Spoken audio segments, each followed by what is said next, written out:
안녕하세요. 배스킷볼 다이제스트입니다. 오늘은 22년 만에 득점왕을 차지한 센터이자 리그 최고의 선수 중 한 명인 필라델피아의 에이스 조엘 엠비드를 분석해보겠습니다.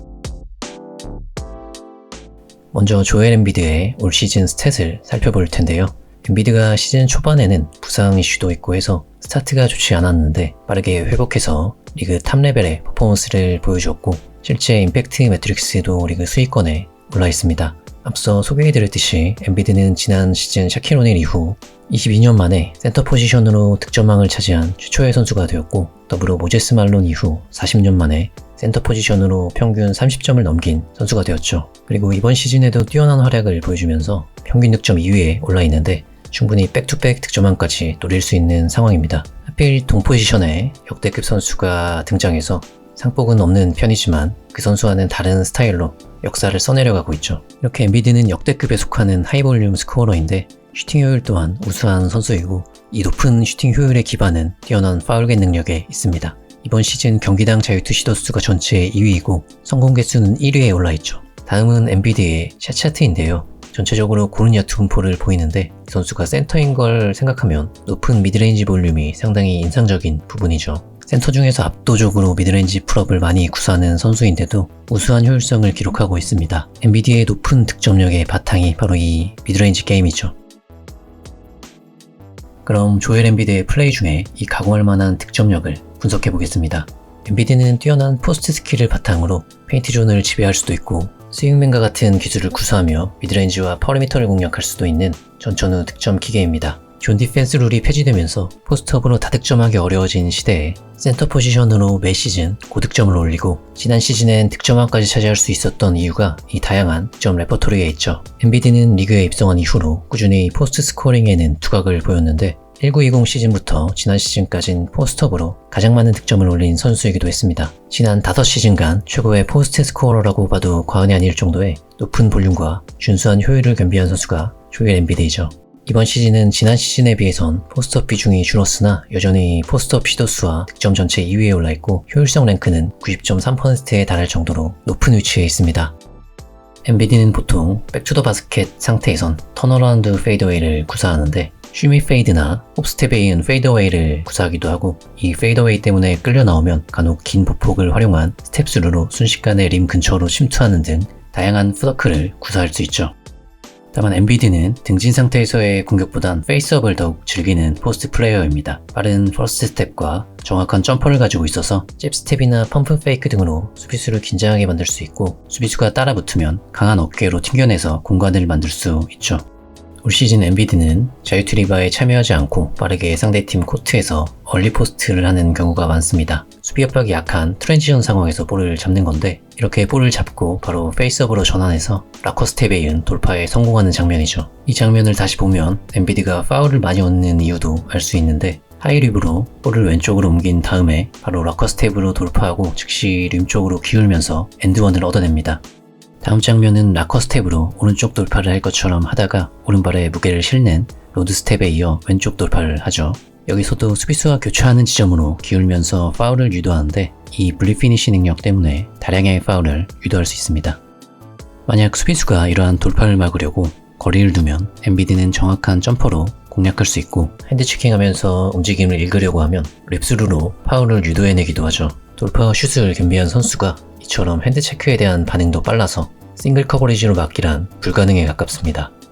그래서 엠비드가 로우 포스트에 위치할 경우 상대팀은 갭 수비를 하면서 더블링을 하거나 디깅을 하는 식으로 로우 포스트에 있는 엠비드를 최대한 견제하죠. 앞서 말씀드렸듯이 존 디펜스 룰이 폐지되면서 갭 디펜스나 볼 사이드 오버로딩을 할 수 있게 되었고 그냥 존 디펜스를 사용할 수도 있어서 로우 포스트에 볼을 투입하기도 어렵고 가까스로 볼이 투입돼도 강한 압박을 받게 되었죠.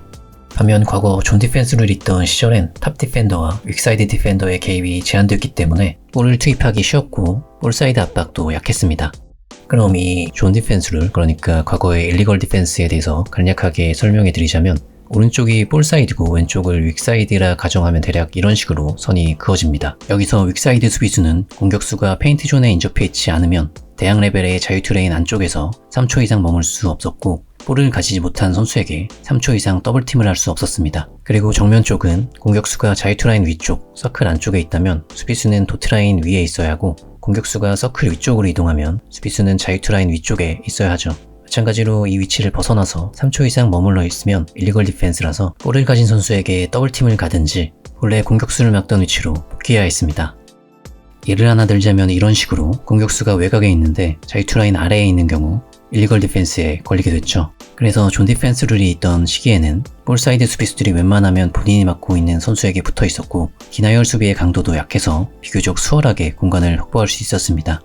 하지만 지금은 디나이얼 수비로 포스트업 공격을 무마시키거나 포스트 플레이어를 괴롭히는 수비를 하기가 훨씬 용이해졌죠. 과거 샤킬 오닐처럼 경기당 15점 이상을 포스트업으로 득점하는 건 게임에서나 가능해졌고 코치들도 더 이상 장려하지 않고 있습니다. 제 아무리 뛰어난 포스트 스킬을 가진 센터라고 해도 포스트업에만 집착하면 고득점을 올리기 어려운 시대가 됐죠. 올 시즌 엔비디의 플레이 타입 중 가장 비중이 높은 공격은 포스트업이 아닌 아이솔레이션이고 그 중에서도 하이 아이솔을 자주 시도합니다. 상대적으로 로우 포스트에 비해 볼을 투입하기가 쉽고 막혔을 때 볼을 전환하기도 용이한 지역이죠. 엔비디는 하이 포스트에서 빠른 퍼스트 스텝으로 돌파를 할 수도 있지만 대부분 수비가 약간 거리를 두거나 주변 수비수들이 벽을 세우기 때문에 본인의 장기인 헤지테이션 풀업으로 공략하는 경우가 많습니다. 앞에도 나왔듯이 엔비디는 핸드 체킹에 대한 반응이 워낙 빨라서 수비수는 애매하게 거리를 둔 채로 손을 대지 못하고 있죠. 이때 글라이드 헤지테이션으로 왼쪽으로 이동하면서 수비수를 떨어뜨리고 풀업 점퍼를 성공시킵니다. 이 장면도 헤지테이션 풀업, 다른 말로 횡 풀업을 사용하는 장면인데 보면 크로스오버한 이후에 왼손에 볼을 걸치면서 스프릿하는 보폭이 굉장히 넓죠. 그리고 동시에 안쪽으로 크게 숄더 드랍하면서 그 반동으로 빠르게 볼을 잡고 올라갑니다. 실프터임에도 동작이 별로 어색하지 않은데 헤지테이션 동작 시 리프트할 때랑 드랍할 때 볼이 몸이랑 따로 놀지 않고 굉장히 자연스러운 리듬으로 점퍼까지 연결됩니다. 그리고 수비수와의 거리에 따라서 픽업하는 포인트도 다르게 가져가는데 타이트하게 붙으면 이처럼 높은 위치에서 볼을 잡고 올라가기도 하죠. 횡풀업이 왼손밖에 안 되긴 하지만 이 정도로 자연스럽게 구사하는 센터는 찾기 어려운데 엔비디는 횡풀업 외에도 왼쪽으로 원드리블 풀업이나 스윕 동작 후에 오른쪽 원드리블 풀업 또는 스텝백 점퍼까지 자유자재로 구사할 수 있습니다. 슈팅 스킬만 놓고 보면 센터 중에서 가장 뛰어난 선수이고 거의 엘리트 스윙맨이나 다름없는 완성도를 지닌 선수이죠. 다만 이 장면의 앞부분까지 돌려보면 픽앤팝 과정 중에 오픈 찬스가 났는데 바로 올라가지 않고 드리블 풀업을 시도하는 모습이 보입니다. 엔비디의 득점 옵션 중 유일하게 아쉬운 부분인데 픽앤롤 상황에서 드리블 풀업을 시도하거나 아이솔레이션으로 전환하는 등 흐름을 끊는 경우가 많죠. 볼 캐칭이 안 좋다 보니까 속도가 붙은 상황에서 받는 롤보단 팝이나 숏롤을 선호하고 패스를 받은 즉시 공격하기보단 한 템포 끊고 공격하는 습관이 있는데요. 마음먹고 픽앤롤 할 때의 모습을 보면 절대 볼 없는 움직임이 나쁜 선수가 아니고 결정력이야 두말할 나위 없이 훌륭한 선수라서 되도록 흐름 안에서 해결하는 게 어떨까 하는 아쉬움이 있습니다. 엔비디가 외곽에서 오프 더 캐치 위주의 공격을 굉장히 잘하는 편인데 물론 픽앤롤은 포켓 패스를 받는 상황이 많다 보니까 좀 더 고난도의 캐칭 능력이 요구되긴 하지만 패스 받고 나서 빠르게 공격할 때 엔비디는 사이즈 대비 퀵니스가 워낙 빠르고 풋워크도 리그 최고 수준이라 파울 아니면 막는 게 거의 불가능해 보이기까지 한 선수이죠. 그래서 픽앤롤 상황에서도 이러한 본인의 강점을 적극적으로 활용해보는 게 어떨까 싶고요. 엔비디의 이 사이즈와 운동 능력 그리고 기술의 조화는 트랜지션 상황에서도 강점으로 작용하죠. 보통 운동 능력이 좋은 빅맨은 림런을 하는 경우가 많고 슛이나 스킬을 갖춘 빅맨은 트레일러가 되는 경우가 많은데 엔비디는 둘 다 가능하고 심지어 핸들링도 되는 센터라서 트랜지션에서도 다양한 공격 옵션을 보유하고 있습니다.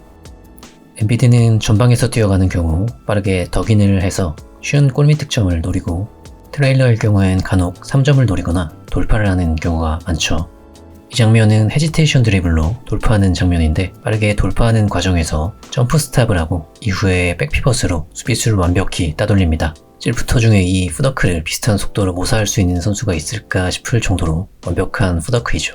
그리고 다음 비슷한 상황에선 본인의 장기인 헤지테이션 풀업 점퍼를 성공시키고 직접 볼을 운반하는 과정에서 비슷한 상황이 나오자 다시 헤지테이션 드리블에 이은 돌파에 성공합니다. 마지막으로 이 장면은 세컨더리 브레이크에서 자주 사용하는 딜레이 액션인데 이때 엔비디는 핸드오프 페이크로 기습하는 경우가 많습니다. 워낙 기술이 좋고 모든 위치에서 샷 테이킹이 가능하다 보니까 능동적으로 득점을 생산해낼 수 있는 거죠. 여기까지 오늘은 조엘 엔비디를 분석해봤는데요. 원래는 수비나 패스도 다뤄보려고 했는데 너무 길어지면 정리가 잘 안 돼서 이건 가능하면 나중에라도 다뤄보겠습니다. 그럼 이번 영상은 여기서 마치고 저는 다음 영상에서 찾아뵙도록 하겠습니다. 늦었지만 새해 복 많이 받으십시오. 시청해주셔서 감사합니다.